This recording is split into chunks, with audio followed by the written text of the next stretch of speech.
2026 సంవత్సరంలో ప్రవేశించాము. ఈవేళ 18వ తేదీ, 18 మరి 2వ ఆదివారం. చాలా సంతోషం మరి మీ మధ్యకు రావడం చాలా ఆనందిస్తున్నాను. అయ్యగారు చెప్పినట్లుగా నేను మీ అందరికీ పరిచయిస్తున్నాను కాబట్టి ఇక్కడ నేను జూనియర్ లెక్చరర్గా పనిచేసి డిగ్రీ కాలేజీ లెక్చరర్గా నారాయణపురం వెళ్ళి అక్కడి నుంచి పెంటపాడు తర్వాత తలుపు డిగ్రీ కాలేజీలో పిచ్చిఓడిగా రిటైర్డ్ అయ్యాను. ఎందుకంటే దేవుడు మనందరినీ అంచెలంచెలుగా జీవించేవాడై ఉన్నాడు. అయితే మనము వినమ్రులమై విధేయతతో నమ్మకస్తులమై మనము బ్రతకాలి. ఇది చాలా అవసరం. ఎందుకంటే కడవరి దినాల్లో మనం ఉన్నాము కాబట్టి లోకం యొక్క పరిస్థితులు చాలా భయంకరంగా ఉన్నాయి. మీ అందరికీ తెలుసు. మానవుడు నైతికతను కోల్పోయి మానవ విలువలను కోల్పోయి ఒక మృగంలాగా బ్రతుకుతున్నటువంటి భయంకరమైన రోజుల్లో మనం ఉన్నాం. కాబట్టి దేవుడు మనకిచ్చిన ఈ జీవితాన్ని దేవుని యొక్క మాత్రమే జీవించి మన జీవితాలను మరి పరలోకంలోకి అంటే దేవుని యొక్క మహిమలోకి, ఆ నిత్య మహిమలోకి యుగ యుగాలు మనం ఎవరితో ఉంటామండి? దేవునితో. అటువంటి మహిమాన్వితమైన జీవితము దేవుడు ఏమనై ఉన్నాడు. ఈ లోకంలో ఎందరో మహానుభావులు జన్మించారు. వాళ్ళు మంచి మాటలు చెప్పారు, నీతిని చెప్పారు, సత్యాన్ని చెప్పారు. కానీ ఒక్క మాట, యోహాను సువార్త 14వ అధ్యాయము 6వ వచనాన్ని మనం పఠించినట్లయితే ఒక దివ్యమైన సత్యం మనకు బోధపడుతూ ఉంది. ఈ లోకంలో ఎందరో పుట్టారు. మహనీయులెందరో మహిలోన జన్మించి పరిశుద్ధుడైనట్టి ప్రభువెవండు. చూసారా, ఎందరో లోకంలో మహానుభావులు జన్మించారు. కానీ వారెవరిలోనూ కూడా పరిశుద్ధత అనేది కొరవడిపోయింది. ఈ లోకంలో ఎందరో జన్మించారు. స్వామి వివేకానంద, రామకృష్ణ పరమహంస, రమణ మహర్షి, ఇట్లా చెప్పుకుని వెళితే భారతదేశంలో ఎందరెందరో మహానుభావులు జన్మించారు. కానీ వీరెవ్వరిలోనూ కూడా లేనటువంటి ఒక దివ్యమైన శక్తి, జన్మపాపము లేదు, కర్మపాపము లేదు. కాబట్టి ఒక అత్యద్భుతమైన అద్వితీయమైన దివ్యమున లక్షణము ఎవరిలో ఉందంటే, ఇప్పుడు చదవండి, నేనే మార్గం సత్యమును జీవము. చూడండి, నా ద్వారానే తప్ప ఎవడును తండ్రి యొద్దకు రాడు. ఎంత గొప్ప మాట! ప్రపంచంలో ఎందరో మహానుభావులు జన్మించారు. మన దేశంలో శంకరాచార్యులు, మధ్వాచార్యులు, ఏమండి ఇట్లాంటివి గొప్ప గొప్ప వ్యక్తులు.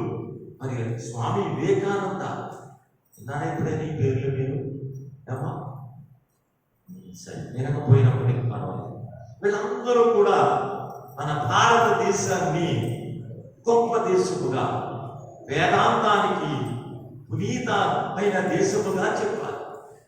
కానీ ఎవరు కూడా ఈ మాట లేదు. ఏ మాట అది? మళ్ళా చదవండి, యోహాను సువార్త 14వ అధ్యాయము 6వ వచనంలో అంటాడు. ఏమన్నారు? యేసు నేనే మార్గము అన్నాడు. కానీ నేను కూడా ఒక మార్గం అన్నాడండి. అది కావాల్సిన మాట. ఎందుకంటే ఈ ప్రపంచంలో ఈ రోజుల్లో భయంకరమైన తర్కాలు జరుగుతున్నాయి. మా చిన్నతనంలో లేదు అది. కానీ ఈ రోజున ఆధునిక యుగం వచ్చేసింది, టెక్నాలజీ పెరిగిపోయింది. ఇప్పుడు నేను ఇక్కడ మాట్లాడుతున్న ఈ మాటలు ఆ సెల్ ఫోన్ ద్వారా, ఇంటర్నెట్ ద్వారా ప్రపంచానికి పంపించేవచ్చు. ప్రపంచ నలుమూలలకు పూర్వం అది లేదు. ఈరోజు ఉత్తరం వేస్తే మీ అందరికి తెలుసు కదా, ఎప్పటికి వచ్చేది? ఒక వారం రోజులకి వచ్చేది. అంటే మనిషి ఈ రోజున లిప్త కాలం, నేను ఇక్కడ మాట్లాడుతున్నది లైవ్ టెలికాస్ట్ అంటాడు చేస్తే అమెరికా వైపు ప్రపంచ నలుమూలకి ఒకప్పుడు అది లేదు. కానీ ఎంత ఎదిగిపోయాడు మనిషి. ఒకప్పుడు జట్కా బండి మీద ప్రయాణం చేసేవాడు, ఈరోజు జెట్ ప్లేన్లో ప్రయాణం చేస్తున్నాడు. అతను ఏం చేసేవాడు? జట్కా బండి మీద ప్రయాణం. అంతకుముందు అది లేదు, కాలినడకనే జీవించాడు, కాలినడకనే ప్రయాణం చేశాడు. మానవుడు ఏమండి చెట్టు తొరల్లో కొండ గుహల్లో బ్రతికేవాడు, పచ్చి మాంసాన్ని తినేవాడు. ఇంకా చెప్పాలంటే అసలు దీపం అనేదే లేదు, చీకటిలో జీవించాడు, అంధకారముగా బ్రతికాడు. ఆ తర్వాత మనిషి ఆముదపు దీపాలను వెలిగించుకున్నాడు. అంతకుముందు దీపాలు కూడా లేవు. ఈవేళ విద్యుత్ దీపాలు, రమణీయమైనటువంటి శోభాయమానమైనటువంటి విద్యుత్ దీపాల మధ్య బ్రతుకుతున్నాడు. చూసారు ఎంత ప్రగతి సాధించాడు. అంతేకాదు కొండ గుహల్లో బ్రతికేవాడు తాజ్మహల్ లాంటి సుందరమైన భవంతులు నిర్మించాడు. కారణం ఏమిటంటే మనిషి సాధించిన ప్రగతి. ఒక చోట బోర్డు పెట్టాడు వైజాగ్, ఏమన్నాడో తెలుసు? ఏమని పెట్టాడు తెలుసా? నీ ప్రతి అవయవానికి బదులుగా ఏమి అటు గుండు పోయిందనుకోండి, గుండు పెడతాడు, కాలిపోతే కాలు, చెయ్యిపోతే చెయ్యి, ఏ అవయవం పోయినా తిరిగి మళ్ళా మీకు అవయవాన్ని మేము ఏం చేస్తాం? అమృస్తాం. మానవుడి జ్ఞానం ఎంత దుర్వెళ్తుంది. కానీ but is a bit of poison అంటాడు ఆంగ్ల భాష. కానీలోనే ఉందరా కథ అంతా. గాని అన్నాడంటే ఏదో కల్పన. పెళ్లి చూపులకి వెళ్ళాడంట, పొరపాటు తీసుకుని వెళ్ళారంట. అక్కడ మధ్యవర్తి ఉంటాడు కదా, అతను అంటున్నాడంట, మా అబ్బాయికి నెలకి 2 లక్షల జీతము, మంచి బంగళా ఉంది, మంచి కారు ఉంది, పనివాడు ఉన్నారు, ఎన్ని గొప్పలు చెప్పి కానీ అన్నాడు. ఇందులో కానీ అన్నాడు. కానీ అనుమానం వచ్చి అడిగితే ఆ 1 సంవత్సరానికి పనికిరాడు. ఎందుకు బాధాకరమైన విషయం. అలాగే ఈరోజు మానవుడు ఎంతో శాస్త్ర విజ్ఞానాన్ని సాధించాడు, చంద్రమండలానికి వెళ్ళాడు, అంగార గ్రహం మీదకి వెళ్తాడు, అక్కడ నివాసాలు ఏర్పాటు చేసుకుంటాడు. కానీ మనిషిగా బ్రతకలేని ఒక విశ్వ సంస్కృతి మానవ సమాజంలో చోటు చేసుకుంది. మనుషులా బ్రతకలేకపోతున్నాడు. కానీ ఎంత తెలిపోయాడంటే, ఒకప్పుడు ఈ గణపురం పరిసరాల్లో నేను ఇక్కడ పనిచేసినప్పుడు ఏమో ఉండేవి కాదు. ఎక్కడ చూసినా బిల్డింగ్స్, ఎక్కడ చూసినా అత్యాధునికమైనటువంటి సొఫిస్టికేటెడ్ బిల్డింగ్స్ నిర్మించుకున్నాను. మనిషి అంత ఎదిగిపోయాడు. కానీ మనిషిగా దీనికి కారణం ఏమిటి? కాబట్టి మనిషి అభివృద్ధి వల్ల గొప్పవాడు కాదు, మనిషి అభివృద్ధి వల్ల పరలోకానికి వెళ్ళాడు, మనిషి అభివృద్ధి వల్ల దేవుని సన్నిధికి చేరాలి. మరి ఎట్లా? నిత్య జీవమునకు మార్గమైన ఆయన దేవుడు ఎవరో తెలుసుకోవాలి. వెరీ గుడ్, మీరు అందరూ తెలుసుకున్నారు.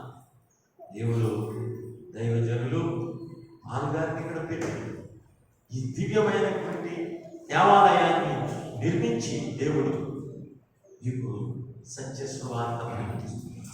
నిత్య జీవానికి మార్గమైన క్రీస్తును మీరు తెలుసుకునేలాగా వాళ్ళు చేశారు. మీరు ఇక్కడికి వచ్చారు, చాలా సంతోషం. మరి 2026 సంవత్సరంలో మనం ఇంకా దేవునికి చేరువ కావాలండి. మనం ఏం చేయాలి?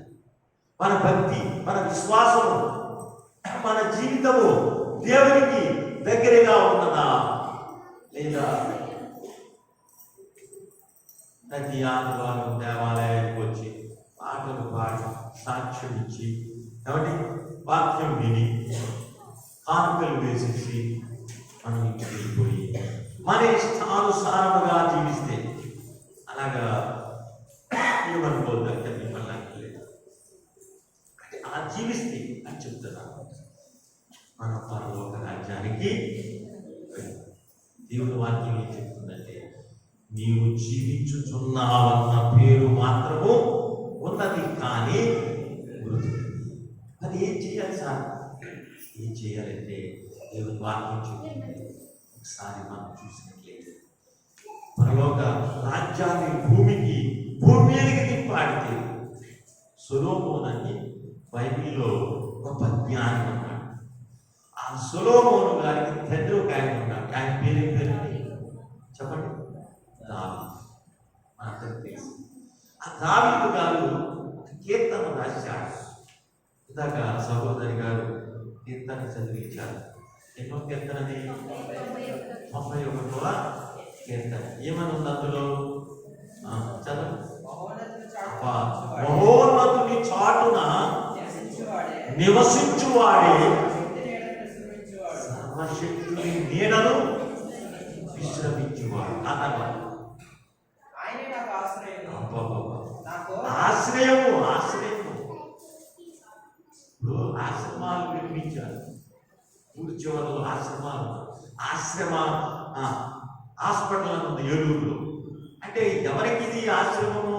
కష్టంలో ఉన్నవారికి, గాయాలతో ఉన్నవారికి, వ్యాధులతో ఉన్నవారికి, బాధల్లో ఉన్నవారికి, ఏమండి ఇంకా అనేక శోధనల్లో ఉన్నవారికి ఆశ్రమం కావాలి. గొప్ప చూడండి, మహోన్నతుని చాటున నివసించువాడే సర్వశక్తుని నీడను. అంటే సర్వశక్తుడు ఎవరండి? మనము నమ్ముకొనిన, మనము విశ్వసించిన ప్రభు. ఈ సర్వశక్తి గల వాడు, ఆల్మైటీ గాడ్, ఎర్ర సముద్రము ఎడారిగా చేసినది. ఏమండి ఫరో రథాలన్నీ అక్కడ కూలిపోయి ఎక్కడో కలిసిపోయినాయి, సముద్రంలో కలిసిపోయాడు. ఆయనను నమ్ముకున్న ఇశ్రాయేలు జనాంగము ఏం చేసింది? ఎర్ర సముద్రం ఎడారిగా అయిపోయింది, 2 పాయలుగా చీలిపోయింది, నడిచి వెళ్ళిపోయారు. మానవాడు పాడుతున్నారు, యెహోవాను గానము చేసేదము ఏకముగా, ఆయనే మన రక్షకుడు. అంతేనా? వీర్పులలో నీ సముడెవరు? పరిశుద్ధ మహనీయుడా. వీర్పులలో నీ సముడెవరు? పరిశుద్ధ మహనీయుడా. అద్భుతమైన పూజ్యుడా, నీ వంటి వారెవరు అని గాన ప్రతిగానాలు చేశారు. వారు స్వయంగా దేవుని అద్భుతం చూశారు, దేవుని మహిమను చూశారు. ఎర్ర సముద్రం ఎదురుగా వెనకాల ఫరో సైన్యంతో వచ్చేస్తున్నారు. ఇదేదో కల్పనా కథ కాదు సుమండి, ఇది అబద్ధం కాదు సుమండి, ఇదేదో చందమామ కథ కాదు, వేదాల కథ అంతకంటే కాదు. నేనంటే జాగ్రత్త. కనుక అట్టి అద్భుతాలు చేసిన దేవుడు, అట్టి మహిమను చేసిన దేవుడు ఈ రోజు నీ జీవితంలో, నా జీవితంలో ఎంతో గొప్ప కార్యములు చేయగలిగినది. మరి ఎందుకు జరగడం లేదు? సోదరులారా జాగ్రత్తగా మన జీవితంలో మహిమ జరగాలంటే, అద్భుతం జరగాలంటే దేవుని యందు పూర్ణ విశ్వాసం కలిగి ఉండాలి. దేవుని యందు పూర్ణమైన భక్తి భయము కలిగి ఉండాలి. ఆ దావీదు రాజు రాస్తున్నాడు. ఏమంటున్నాడంటే కీర్తన 1వ కీర్తనలు అంటున్నాడు, దుష్టుల ఆలోచన చెప్పున పాపుల మార్గమున నిలువక కూర్చుంటూ చోట 3 ముఖ్యమైన మాటలు చెప్పండి. ఈ నూతన సంవత్సరంలో ప్రియ సంగమా, సహోదరి సహోదరుల, ఈ 3 పనులు మనం చేస్తే, ఎందుకంటే ఈ పరిశుద్ధ గ్రంథంలో రాయబడిన ఈ మొదటి కీర్తన ప్రపంచ మతముల యొక్క సారాంశము రాయబడింది. ఎందులో? ఈ మొదటి ప్రపంచ మతాల యొక్క సారాంశము పరిశుద్ధాత్మ దేవుడు రాయించాడు. జాగ్రత్తగా మనసులో పెట్టుకోండి. అంటే ఎన్నో మతాలు ఉన్నాయి ఈ దేశంలో. అన్ని మతాల సారాంశము ఈ మొదటి కీర్తనలో. దుష్టుల ఆలోచన చెప్పున నడక నడక నడక. అబ్బాయి అమ్మాయి, ఈ నడకే బాగు పెద్దవాడు. ఎందుకని నడకండి, మామూలు నడిచే నడక కాదది. క్యారెక్టర్, ప్రవర్తన, జీవితము, నీ చూపు, నీ మాట, నీ యొక్క ప్రవర్తన మంచిగా లేదు. నడక నడక. అందుకనే ఈ మొదటి కీర్తన ఈనాడు సార్వత్రిక క్రైస్తవ సంఘము అనుసరించి జీవిస్తే పరలోక రాజ్యము నీకు ఏమండి కరతలమాలి. అంటే నీ చేతిలో ఉండండి. కానీ జీవించట్లేదు ఈవేళ సార్వత్రిక క్రైస్తవ సంఘము. ఎలా ఉందంటే పరమగీత 3 అధ్యాయంలో చెప్పబడినట్లు, రాత్రి వేళ పరుండి ఉండి నేను నా ప్రాణ ప్రియుని వెతికి. గంభీరమైన పిలుస్తుందండి సంఘం. సార్వత్రిక క్రైస్తవ సంఘం ఎలా ఉండి వెతుకుతుందట? అది ప్రశ్న. రాత్రి జీవితంలో ఉండి పిలుపు ఎంత గొప్పగా పిలుస్తుంది. ఇక్కడ వినాలి, జాగ్రత్తగా గమనించుకోవాలి. నా ప్రాణప్రియుడు అని పిలుపు బ్రహ్మాండంగా పిలుస్తుంది. కానీ ఇది ఎక్కడుండి వెతుకుతుంది? చీకటిలో ఉండి. ఈనాడు సార్వత్రిక క్రైస్తవ సంఘము సభల పేరుతో, ఏమండి కూటముల పేరుతో, అనేక రకాలైనటువంటి ఉపవాస దీక్షలనే పేరుతో డబ్బు ఖర్చు పెడుతున్నా. కానీ మారు మనస్సు లేదు, పశ్చాత్తాపము లేదు, జీవితంలో మార్పు రావడము లేదు. నామకాంత జీవితం. పేతురు రాసిన మొదటి పత్రిక 2వ అధ్యాయం చూడండి. పేతురు గారు రాసిన మొదటి పత్రిక 2వ అధ్యాయం ఏమంటున్నాడు అక్కడ? ప్రభు దయాళుడని ఏంటండి? మీరు రుచి చూచి ఉన్న ఎడల. రుచి చూడటం అంటే ఏంటి? కూర వండిన తర్వాత, అంటే మన పరిభాషలో మాట్లాడతాం. ఏమంటారు? అమ్మాయి ఒప్పుకుందో చెప్పకుందో చూడమ్మా అంటారు. అప్పుడు ఏం చేస్తారు వాళ్ళు? చూసి అక్కయ్య చెప్పకుండా తక్కయ్య అంటారు. అత్తయ్య ఉప్పు ఎక్కువైపోయింది అంటారు. లేకపోతే వాడలేదు. ఎందుకని కోపం కదా అత్తగారు కదా. దేవుడు ఎరిగి ఉన్నామా? మొమ్మమూరి దేవదాసయ్య గారు మంచి కీర్తన రాశారు. యేసుని విషయాలు ఎరుగని మానవులు ఎచ్చటా ఉన్నారట. కానీ యేసులో చేరని వారు ఎందరో ఉన్నారట. ఎంత బాగా ఎంత ఉంటారు.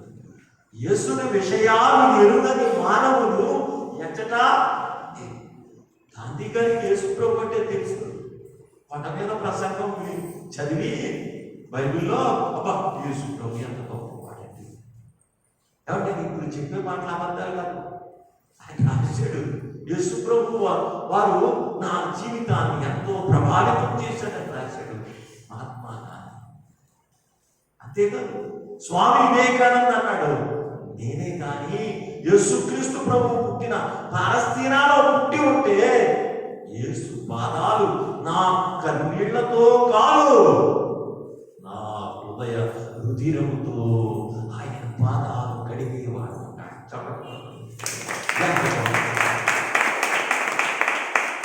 చూసారా? ఈయన కూడా యేసు ప్రభువుని కొనియాడాడు, గాంధీ గారు కొనియాడాడు, రామ యేసు ప్రభువు నేను దర్శించానన్నాడు రామకృష్ణ పరమహంస. ఇక్కడే నేను తణుకులో పనిచేశాను. రామకృష్ణ మఠం ఉంది. ఆ మఠం వారు ఇప్పటికీ క్రిస్మస్ ఆచరిస్తూ ఉంటారు. ఏ సహోదరులారా, ఎందుకు చెబుతున్నానంటే నేను వీళ్ళెవరో మీకు తెలిసినా తెలియకపోయినా వీళ్ళందరూ గొప్పవాళ్ళు. మన దేశం గొప్ప వ్యక్తులు. గాంధీ గారు మహాత్ముడు స్వాతంత్ర్యాన్ని తీసుకొచ్చాడని మనం అందరం చెప్తున్నాం. ఎందరో అమరులు అయిపోయారనుకోండి, పేరు ఆయనకు వచ్చింది. సరే, గాంధీ గొప్పవాడు, స్వామి వివేకానంద గొప్పవాడు, రామకృష్ణ పరమహంస గొప్పవాడు, రమణ మహర్షి, అందరూ గొప్పవాళ్ళు. వాళ్ళందరూ కూడా ఏమంటే యేసుని గురించి తెలుసు, యేసుని గురించి గొప్పగా చెప్పారు. కానీ ఒక్క విషయం, యేసులోకి రాలేదు. కానీ వాళ్ళ ఎవరికి లేని భాగ్యము ఈ రోజు ఇక్కడ ఉన్న నీకు నాకు. ఎందుకంటే వాళ్ళకంటే గొప్పవాళ్ళు కాదు, ప్రపంచ చరిత్రలో వాళ్ళు గొప్పవాళ్ళు, ఉన్నతులు, గొప్ప వ్యక్తులు. ఆమె సోదరుడా సోదరి, యేసు ప్రభువుని కలిగి ఉన్నావు. నీ జన్మ ధన్యమైనది. కానీ ఒక సోదరుడా సోదరు, మరి పౌలు గారు పేతురు గారు అంటున్నాడు, చెప్పండి 2 అధ్యాయం. ప్రభువు దయాళుడని మీరు రుచి చూచి ఉన్న ఎడల ఈ మాత్రమేనండి సమస్తమైన దుష్టత్వం ఈ 2026 సంవత్సరంలో ఏమండి మనము ఎలా ఉన్నాము? ఎందుకంటే వధువు సంఘము వరుని కొరకు ఏం చేస్తుందట? ఎదురు చూస్తుందట. ఈనాడు సార్వత్రిక క్రైస్తవ సంఘము ప్రభువు అక్కడ సమీపముగా ఉంది, వస్తున్నాడు, మరణాన అంటున్నాడు. మరణాన అంటే ఇది మొత్తం ఒక సొత్తు కాదు. మరణాత విజయవాడలో పెట్టాడు ఆయన. ఆయన పేరు ఏమిటంటే మోజెస్ చౌదరి. ఈ కిలం వారే తింటారు మన క్రైస్తవ జాతి. ఏమంటే కులం అని కిలం పోవాలి, లేకపోతే పరలోకానికి వెళ్ళాలి. నేను పాపం వస్తున్నాను మీకు. ఎందుకంటే క్రైస్తవుడు అంటే తిరిగి జన్మించినవాడు.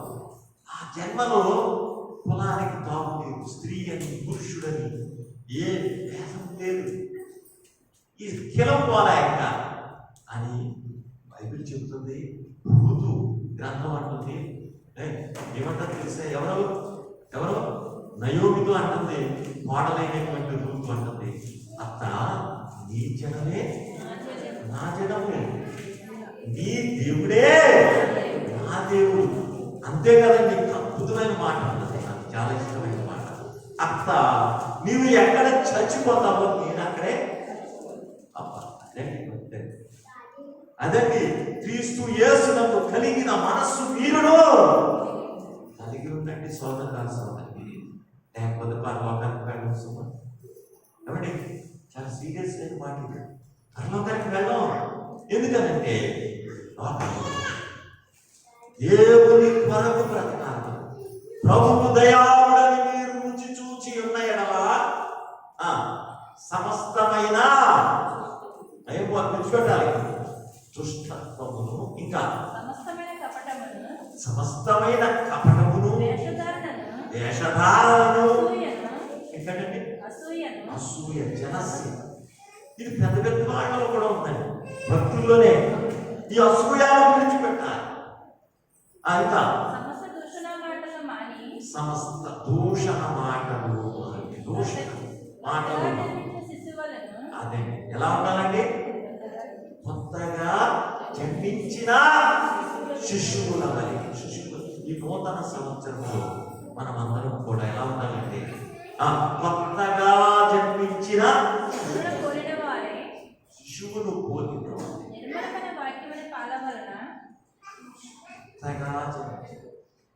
అంటాడు 2 Corinthians 5:17.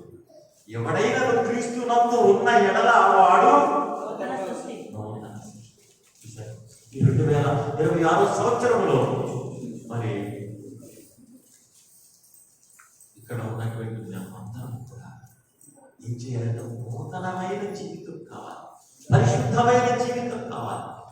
అలా జీవిస్తేనే మనం పరలోకంలో జీవిస్తాం. లేకపోతే దేవుడి వాక్యం చెప్తుంది, అక్రమము చేయువారులారా నా యొద్ద నుండి. ఆ మాట అనిపించుకోవడానికి ఇక్కడికి వచ్చింది మనం. ఆ మాట అనిపించుకోవడానికి ఎక్కడి నుంచో నేను పోగూరు నుండి వచ్చాను ఇక్కడికి. ఎన్ని కిలోమీటర్లు? సుమారు ఒక 60 ఉంటుంది దగ్గర. కానీ దేవుడు మార్చారు, క్షేమంగా మీ మధ్యకు రాలేదు. దేవునికి ఏమైపోతుంది. కాబట్టి ఈరోజు మనం ఈ 2026లో ప్రవేశించిన మనము ఇదిగో పౌలు గారు చెప్తున్నట్టు, పేతురు గారు చెప్తున్నట్టు, ప్రభువు దయాళులని మీరు రుచి చూచి ఉన్నాయి కదా. ఏమంటే క్రొత్తగా జన్మించిన శిశువులను పోలిన వారై నిర్మలమై అయిన వాక్యమును వలన రక్షణ విషయములో ఎదుగు నిమిత్తము అపేక్షించింది. రక్షణ రక్షణ 3 మాటలు చెప్పి నేను చూపిస్తాను. ఒకటి పొందిన రక్షణ. ఏ రక్షణ అండి? రాసుకో. ఒకటి పొందిన రక్షణ. ఇంకా రక్షణ అంటే మార్కు సువార్త 16వ అధ్యాయము 6వ వచనం మనందరికీ తెలిసిందే. ఏమంటున్నాడంట? ఏమండి? మార్కు సువార్త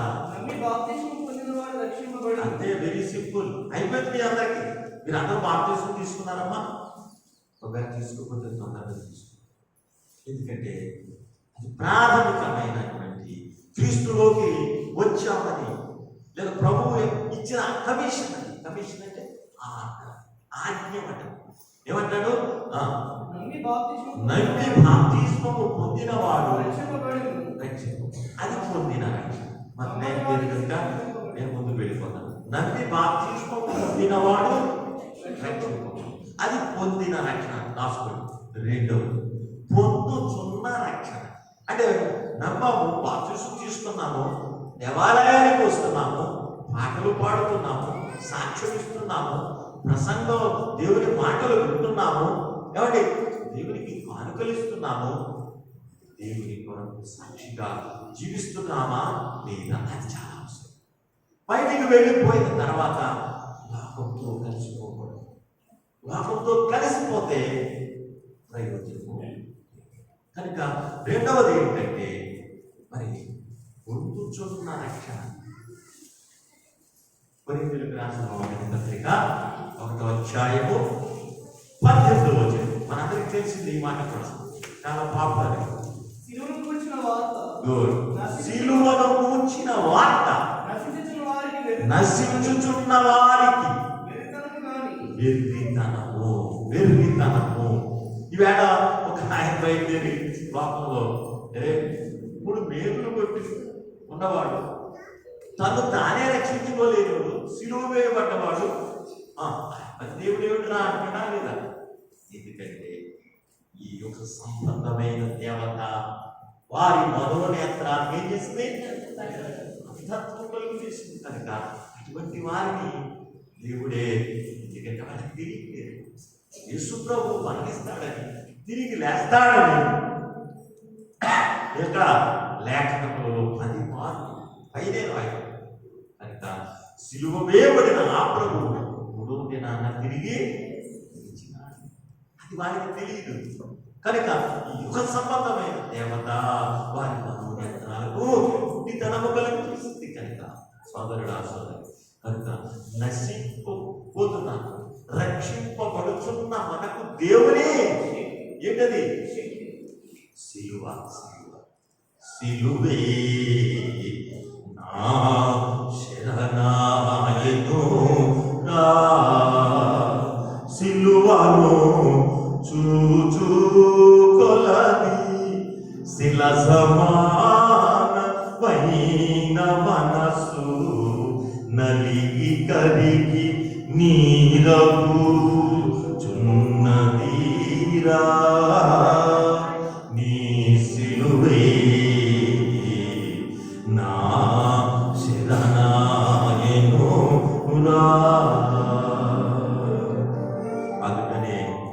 అపోస్తుడైన పౌలు అంటున్నాడు గలతీ పత్రికలో 6:14, సిలువను తప్ప మరి దేనిని మీ ఎదుట, సిలువ ఎందే నిత్య జీవితం, సిలువే మనకు శరణం. సిలువ లేకపోతే క్రైస్తవ్యమేమి? ఏమంటే సిలువను జయించి తిరిగి లేవకపోతే ఏమంటే మేము ప్రకటించడమే అర్థం అన్నాడు అపోస్తుడైన 1 కొరింథీ 15. అలాగే గలతీ 6:14 అంటాడు సిలువ అయితే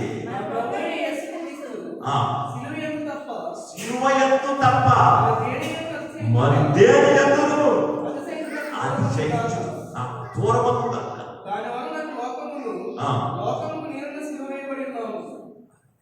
కనుక ఈ లోకస్తులకి అర్థం కాదు. సిలువ వేయబడిన క్రీస్తు అంటే ఆయన సమర్థుడు, శక్తి వీరుడు అనుకుంటుంది లోకం. అది సిలువ ఎత్తే ఎందుకంటే ఆదాము చేసిన పాపాన్ని తొలగించడం కోసం. ఏమండి కాబట్టి ఆదామైన క్రీస్తు ఈ లోకాల నుంచి ఏం చేశాడంటే మన జన్మ పాపము, మన కర్మ పాపము, సమస్త పాపముల నుంచి మనకు ఏం చేశాడు? విడుదల చేశాడు. సిలువను కూర్చిన వారిని రచించి వారికి నిర్దితము కానీ రక్షింపబడుచున్న మనకు ఇది పొందుచున్న మూడవ మొదటిది పొందిన రక్షణ. నమ్మి బాప్తిస్మం పొందాము, ఇంటికి వస్తున్నాము, పాటలు పాడుతున్నాము, కానుకలు ఇస్తున్నాము, సాక్ష్యం ఇస్తున్నాము, బ్లెస్సింగ్ తీసుకుంటున్నాము, వెళ్ళిపోతాం. అంతతో సరిపోదు. పుట్టిన బిడ్డ ఏం చేయాలంటే ఎదగాలి, ఎదగాలి, గొప్పవాడవ్వాలి. అలాగే రక్షణ పొందిన మనం, దేవుని వాక్యాన్ని వింటున్న మనం ఎదగాలి. ఎంతవరకు ఎదగాలి? వధువుగా ఎదగాలి, పెండ్లి కుమార్తెగా ఎదగాలి. ఆ పెండ్లి కుమార్తె ఎలాంటిదంటే ఎఫ్ఎస్సి 5:18 చూస్తుంటే 5:18 చూస్తే 25 వరకు చూస్తే గుణతైనను చదవసలేదు, మధ్యైనను అట్టిది మరి వధువుగా ఎదగాలి, పరిశుద్ధత కలిగి జీవించాలి. అదే రాశారు, వధువు సంఘము వరుని కొరకు ఎదురు చూస్తుంది. ఎట్లా? అధమ ఒక్క పాపమైన అంటకుండా ఉన్నది, అంటనీయకున్నది అంటున్నది. పొందుచున్న రక్షణలో మనం ఎదగాలి. ఎదగకపోతే, పుట్టిన బిడ్డ ఎదగకపోతే తల్లిదండ్రులకు ఆనందం ఉండదండి. ఇరుగు పొరుగు వారు చూస్తారు కానీ ఏంటమ్మా మీ అబ్బాయి ఇలాగే ఉంటాడు మాటలు. అలాగే రక్షణ పొందిన నీవు క్రీస్తు దేవుడిని రుచి చూచి ఉన్న మనమందరం ఎదగాలి. ఎంతవరకు ఎదగాలంటే బ్రతుకుటైతే క్రీస్తు, చావైతే అబ్బా ఎంత గొప్ప మాట పౌలు గారు. అంటారు మొమ్మూరు దేవత వస్తారు. ఎందుకంటే ఇచ్చిన వార్త నశించు వారికి వెతుకుతారు, కానీ రక్షింపబడుచున్న మనకు శక్తి కంటిన్యూస్ ట్యాక్స్ పద్ధతి. ఈ రక్షణని మనం పొందిన రక్షణని పోగొట్టుకోకూడదు. అందుకని అంటున్నాడు, ప్రభువు దయాళుడని మీరు రుచిన ఏం చేయాలట? సమస్తమైన దుష్టత్వమును, సమస్తమైన కపటమును, వేషధారమును, అసూయను విడిచిపెట్టి చూసుకోండి, కొత్తగా జన్మించిన శిశువును పోలిన వారై నిర్మలమైన వాక్యమును వలన రక్షణ విషయంలో అంటే ఏమవుతుంది? నశించిపోకుండా మనం ఈ రక్షణ కాపాడుకోవాలి. ఎలా? క్రియలు లేని విశ్వాసము చచ్చిపోయిన దానికి ఏం విలువ ఉంటుందా? చచ్చిపోయిన దానికి విలువ లేదు. చచ్చిపోయిన మన్ను నిన్ను స్తుతించుగా అంటున్నాడు. కాబట్టి బ్రతికి ఉన్న మనము ఇదిగో మా అనుభవం అంటున్నట్టు మనం ఏం చేయాలంటే తిరిగి ఈ రక్షణలో ఎదగాలి. మనం ఈ రక్షణని కంటిన్యూ చేసుకోవాలి. ఈ రక్షణ పోగొట్టుకోకూడదు.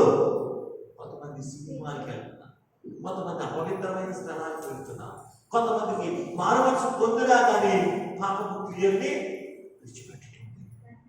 No no, our God is not God to disorder. మన దేవుడు పాపానికి కర్త, అపవిత్రతకు కర్త. ఎవరంటే మన దేవుడు.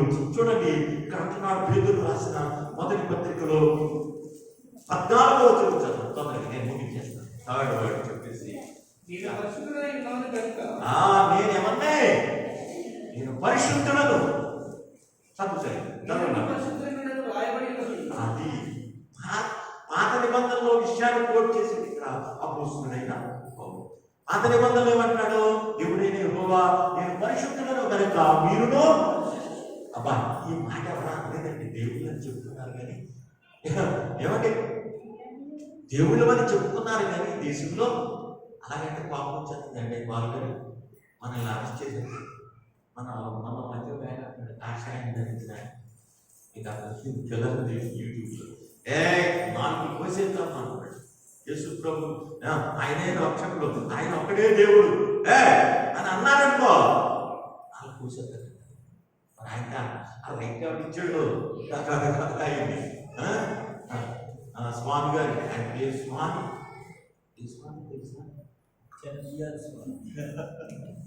పర్లేదు, పైకి వెళ్ళలేదు. ఆయనకి అర్థమైంది ప్రభు యొక్క జీవితం.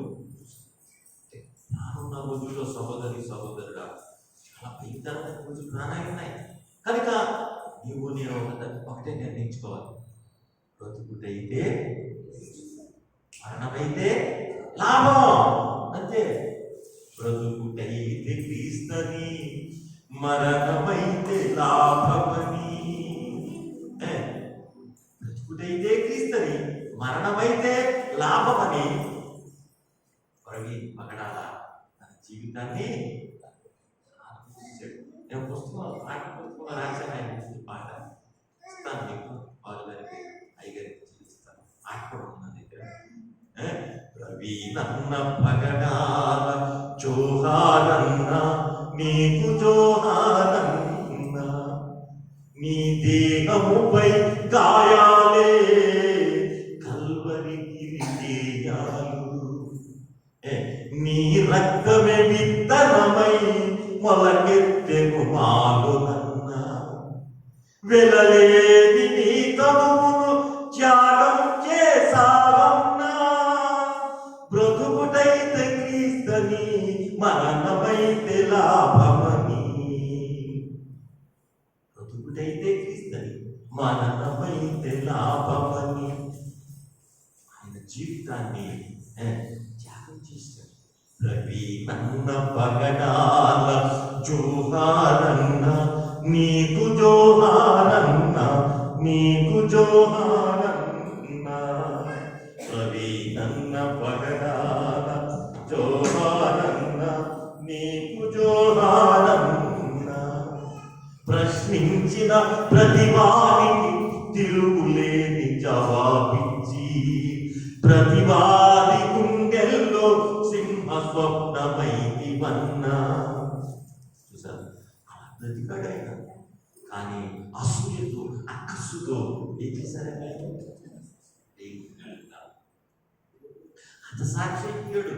మన కాలంలో ఈ యుగంలో సోదరుడా సోదరి, నీవు నేను అట్లాంటి విశ్వాసం పొందిన రక్షణ, పొందుతున్న రక్షణ. మరి మూడవది ఏంటంటే పొందబోయే రక్షణ. మరి పేతురు రాసిన మొదటి పత్రిక 1వ అధ్యాయం 5వ వచనంలో చదువుకుని నేను ముగిస్తాను. చాలా విషయం ఉంది కానీ మరి అయ్యి టైం కడవరి కాలమందు బయలుపరచబడుటకు సిద్ధముగా ఉన్న ఏ రక్షణ ఏంటిది? రక్షణ బయలుపరచబడడానికి సిద్ధముగా ఉందట ఈ రక్షణ. చదవండి. విశ్వాసము ద్వారా దేవుని శక్తి చేత కాపాడబడి మీ కొరకు ఏమంటే మనల్ని చదవండి సార్. ఆ స్వాస్థ్యము పరలోకములో భద్రపరచబడి ఉన్నది. ఆ స్వాస్థ్యం ఎక్కడ ఉందండి? పరలోకములో భద్రపరచబడి ఉంది. కనుక సోదరుడా సోదరి, మరి ఈ రక్షణ గురించి మరొకసారి వివరిస్తాను. ఒకటి ఏంటంటే చెప్పండి, పొందిన రక్షణ. అది నమ్మి బాప్తిస్మం పొందిన వాడు రక్షింపబడు. రెండవది పొందుచున్న రక్షణ. సిలువను గూర్చిన వార్త నశించు వారికి వెర్రితనం, కానీ రక్షింపబడుచున్న మనకు దేవుని శక్తి. అది రెండవది. మూడవది ఏంటంటే లోకమంతట ఆ స్వాస్థ్యం. ఏ స్వాస్థ్యం అది? కడవరి కాలమందు బయలుపరచబడుటకు సిద్ధముగా ఉన్న రక్షణ మీకు కలుగునట్టు విశ్వాసము ద్వారా దేవుని శక్తి చేత కాపాడబడు మీ కొరకు ఆ స్వాస్థ్యము ఎక్కడుంది? ఆ స్వాస్థ్యాన్ని పొందాలంటే ఏం చేయాలి? ఎలా బ్రతకాలి? పావుల వలె వివేకమును, పావురముల వలె ఎలా ఈశ్వరంగా బ్రతకాలి. ఈ లోకంలో ఉన్న ఏమిటి? శరీరాశ, నేత్రాశ, వీటిని జయించాలి. మరి చివరికి ఒక మాట చదివి నేను ముగిస్తాను. ప్రకటన గ్రంథము 3వ అధ్యాయం 21వ వచనము చూడండి. దివ్యమైన సందేశం అందుతుంది. ఏమిటా సందేశం? జయించి నా తండ్రితో కూడా ఆయన సింహాసనంలో కూర్చుండి ఉన్న ప్రకారము. ఆయన ఏం చేశాడంటే చెప్పండమ్మా, జయించాడు. జయించాడు లేదు యేసుప్రభు? ఏం జయించాడు? చావును జయించాడు. అదే పునరుత్థానం. ఇది ఆదివారం. చావును జయించాడు, సమాధిని జయించాడు, బండను జయించాడు, ముద్రను జయించాడు, కావలిని జయించాడు, సమస్తమును జయించాడు, లోకమును జయించాడు. జయ జయ యేసు, జయ యేసు, జయ జయ క్రీస్తు, జయ క్రీస్తు, జయ జయ యేసు, జయ యేసు, జయ జయ క్రీస్తు, జయ క్రీస్తు, జయ జయ రాజా, జయ రాజా, జయ జయ రాజా, జయ జయ స్తోత్రం, జయ స్తోత్రం,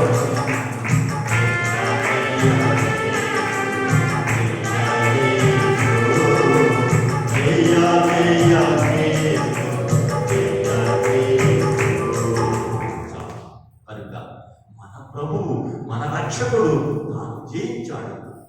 మనం కూడా జయించాలి. ఏమిటి జయించాలి? శరీరాశ, నేత్రాశ, జీవోక్తి. సాధారణించాడు. ఇదిగో ఈ రాజ్యం అంతా నీకు ఇచ్చేస్తాను. దేవుడు మొక్కడా ఇదిగో ఈ రాళ్ళను రొట్టెలుగా తెలుసుకోవాలన్నాడు. సందేశం ఓ సాధారణ మనుషుడు రొట్టె వల్ల మాత్రము కాదు, కానీ దేవుని నోట నుండి వచ్చు ప్రతి మాట వల్ల ఏమవుతాడు? నిజమే కదా. దైవజనులు వారి గారిని ఇక్కడ మధ్య ఉంచి వారి నోట నుండి దేవుడు మాట్లాడు. ఆ దైవజనుడి ద్వారా ఇంత దివ్యమైన ఆలయాన్ని అంతేకాదు ఆత్మ రక్షించబడ్డాడు. దేవుని మాట వారిలో దేవుని నోట నుండి వచ్చు ప్రతి మాట. He can live every word of God. Man cannot live by bread alone. మనుషుడు రొట్టె వల్ల మాత్రము బట్ రొట్టె అవసరమే. పన్నెండు అయిపోయింది, ఒక్కటే అయిపోయింది, ఆకలి అవుతుందా ఉందా? అందుకని ప్రభు మాటలు వాస్తవాలు కదా, అబద్ధాలు కావు. ఆయన మాట రొట్టె వల్ల మాత్రము కాదు, కానీ కంటే విలువైంది ఏమిటి? దేవుని మాట. శుద్ధి గలవారు ధన్యులు, దేవుని నీతి కొరకు ఆకలి దప్పులు గలవారు ధన్యులు, తృప్తిపరచబడి. కొండ మీద ప్రసంగం. అందుకే గాంధీ గారు నమస్కారం పెట్టాడు యేసు. అందుకే గాంధీ గారు నా జీవితానికి ఆదర్శం యేసు అన్నారు. ఆయన జయించాడు కనుక మనం ఆయన జయించి ఎక్కడున్నాడు చెప్పండి. ఒక మాట చూపిస్తాను. ఎక్కడున్నాడు ఆయన? ప్రకటన 3వ అధ్యాయం 26లో వచ్చింది. అలా చదవండి. నేను జయించి నా తండ్రితో కూడా కూర్చున్నాడంటే సింహాసనం కూర్చున్నాడు. ఈవేళ సార్వత్రిక క్రైస్తవ సంఘములో ఉన్న నీవు నేను ఎంత గొప్ప దేవుడు అంటే, ఇంటి దేవుడు, ఇంటి నరుడు ఎవరు ఎక్కడము లేని యేసునామా స్మరణ మానవుడి, యేసునామా స్మరణ చేయండి అని రాశాడు మంగమూరి దేవదాసు గారు. ఎంత గొప్ప మాట అంటే ఇంటి దేవుడు, ఇంటి నరుడు ఎవరు ఎక్కడ లేదంటే ఏమన్నాడు తెలుసు? 14 అధ్యాయం, ఇదిగో నేను త్వరగా నేను ఏమంటున్నాడు, నేను వచ్చి మరలా మిమ్మల్ని ఏం చేస్తాను చెప్పండి తీసుకువెళ్తాను అన్నాడండి. అయ్యో, ఇంత భరోసా ఇచ్చిన దేవుడు భూమి మీద నవ్వుతూ అందుకని అంటున్నాడు, ఆయన జయించాడట. ఆయన జీవితం నీకు నాకు ఇచ్చాడు. ఎలా ఇదే ఈ ఆదివారం, ఈ శుభదినమే, ఈ పునరుద్ధాన దినం లేకపోతే క్రైస్తవ్యము సున్నా. మనం కూడా జయిద్దాము. ప్రభు జీవితం ఇస్తాడు. ప్రభు ప్రార్థించుకుందాము. అంటే ఆయన జయించి తండ్రి దగ్గర, తండ్రి సింహాసనం మీద ఉన్నాడు. మన క్లాస్ వరుడు కాదన్నాడు. అమ్మలారా ఇలా క్రైస్తవ సమాజం, మన క్రైస్తవులు ఎంతో స్వార్థపరులు. స్వార్థపరులు నేను ఉన్నట్లు ఇంకొకరు ఉండాలని ముగ్గురు వెరీ పిటీ చూసే చాలా చింతిస్తున్నాను ఈ మాట చెప్పాను. కానీ అది అట్టి మనస్సు కలిగి ఉంటారు. అందుకని క్రీస్తు యేసులకు కలిగిన ఈ మనస్సు మీరును 2 కొరింథీయులు 8:9 అంటాడు. ఆయనంట మన కొరకంట దరిద్రుడైపోయాడట. ఏమైపోయాడు? అమ్మో ఇలా చెప్పుకుంటే క్షమించండి, ఇలా అయిపోతుంది. అది కొరకు దరిద్రుడైపోయాడు, ఏమీ లేనివాడైపోయాడు. చివరికి సమాధి కూడా ఆయనది అన్నదయ్యాడు యూసుఫ్. కాబట్టి నా సహోదరి మరి నీవు నేను ఈ కొత్త సంవత్సరంలో, ఈ నూతన సంవత్సరంలో అడుగు పెట్టింది నీవు నేను ప్రభు కొరకు ఏమవుతాం, ప్రభు కొరకు ఏం చేద్దాం. ఆయన సింహాసనం మీద నిన్ను నన్ను కూర్చోబెడతాడు. బట్ వన్ థింగ్, ఒక కండిషన్ ఉంది, జయించిన వారికి. ఏమంటే ఏమవుతుందంటే చదవండి, జయించిన వారికి ఇస్తాడా, ఓడిపోయినోడికి ఇస్తాడా? గొప్పది ఎవరికి ఇస్తాడండి? జయించిన వారికి ఇస్తాడు. అందరికీ క్లియర్. అంటే 26 సంవత్సరంలో అడుగు పెట్టారు. నీవు నేను జీవితం శరీరాశ, నేత్రాశ, జీవపు నమ్మకం జయించి ఆ మాటకు సాధ్యత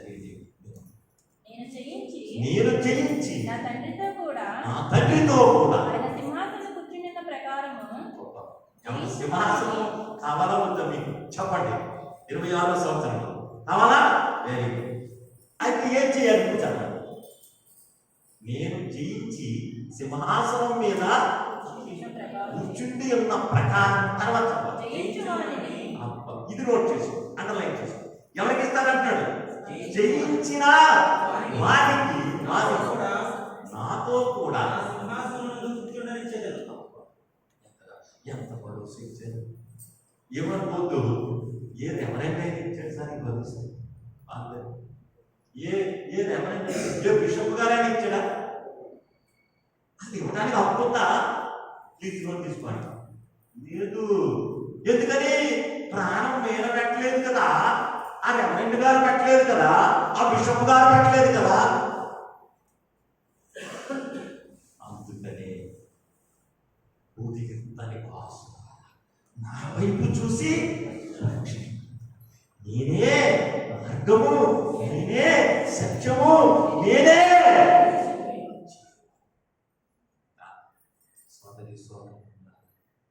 ఇంత గొప్ప దేవుణ్ణి కలిగి ఉన్న నీకు ఎలా జీవిస్తున్నాను? మొదటి మాటకు వచ్చి ఏమంటున్నాడు? దుష్టుల ఆలోచన చెప్పున ప్రభుల మార్గంలో అపహాసకులు కూర్చుండు చోట కూర్చోబెట్ట. యెహోవా ధర్మశాస్త్రమును ఆనందించు.